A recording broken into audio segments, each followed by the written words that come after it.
उत्तर प्रदेश में एक और खबर है जिसमें बहुत हलचल देखी जा रही है। यूपी में जब से एसआईआर शुरू हुआ है, करीब 500 ऐसे लोग लापता हैं जो पहले नगर निगम के ठेके के कर्मचारी थे। शक है कि ये घुसपैठिए ही थे। अब यूपी में पुलिस से लेकर बीजेपी के नेता, मेयर, विधायक सब के सब घुसपैठियों की खोजबीन में जुट गए हैं। पुलिस ऑपरेशन टॉर्च जलाकर घुसपैठियों को खोज रही है तो विधायक भी अपने इलाके में दस्तावेज जांच रहे हैं।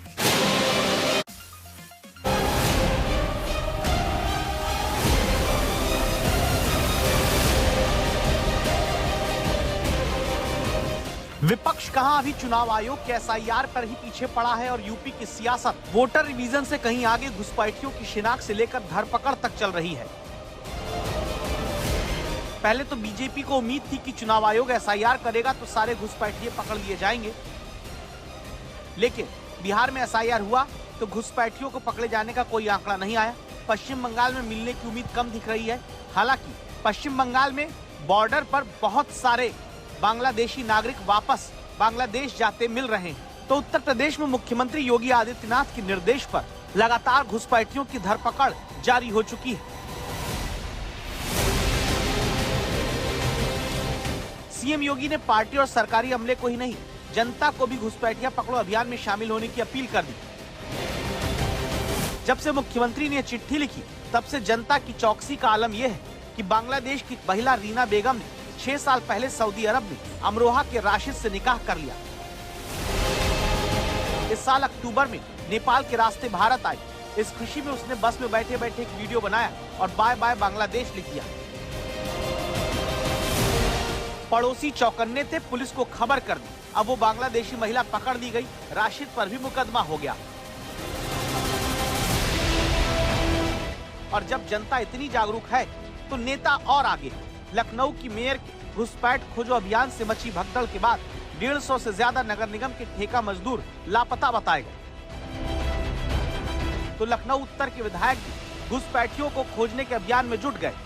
राजधानी की एक बस्ती में रह रहे लोगों में विधायक जी ने कई ऐसे लोगों को खोज डाला जिनके दस्तावेज पर उन्हें शक था। एक अस्मा खातून और एक पोशितान, दोनों बहनें हैं। ठीक है, दोनों के केयर ऑफ में लिखा है नचीरन नेचा। दोनों में नचीरन नेचा और गांव का नाम दूसरा दूसरा लिखा हुआ है। और जब उनसे पूछ रहे हैं कि आपके पिताजी का नाम क्या है तो शिवार अली बता रहे हैं। तो ये इस बात का प्रमाण है कि इन्होंने सबने फेक आधार कार्ड बनाए हैं। अगर इनके पिता का नाम एक है तो इसमें नाम दूसरा पिता का नाम क्यों आ रहा है?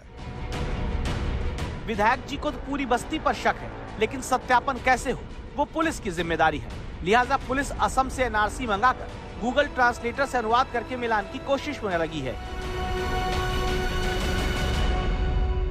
आसामी पढ़ लेते हो? हाँ। क्या लिखा है बेटा, पढ़ के?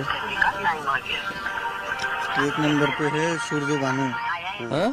सुरदू बानू। हाँ। और फादर के नाम है कालू देवान। लेकिन इसको गूगल ट्रांसलेट में तो कुछ अलग आ रहा है। गूगल ट्रांसलेट में इसका नाम अलग बता रहा है। जो तुम पढ़ के बता रहे हो गूगल ट्रांसलेट में तो इसका नाम है नहीं।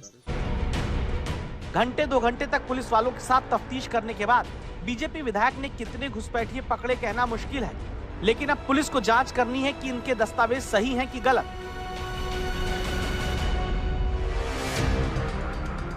वैसे उत्तर प्रदेश में घुसपैठियों की जोर शोर से तलाश के पीछे एसआईआर से निकलकर आ रहे आंकड़े भी हो सकते हैं, क्योंकि 10 दिसंबर तक उत्तर प्रदेश में 15,44,30,092 मतदाताओं में से 99.24% वोटर लिस्ट डिजिटाइज्ड हो चुकी थी।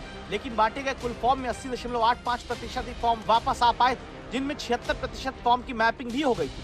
इसमें पता चला कि 1.27 करोड़ लोग अपने पते पर नहीं रह रहे। करीब 46 लाख वोटर अभी जीवित नहीं है। 23,69,000 वोटर 2 पते पर पाए गए और 84 लाख वोटर ऐसे हैं जिनका कुछ पता नहीं चल पा रहा। इस तरह कुल 2.91 करोड़ फॉर्म ऐसे थे जिनके लौटने का इंतजार चुनाव आयोग को है।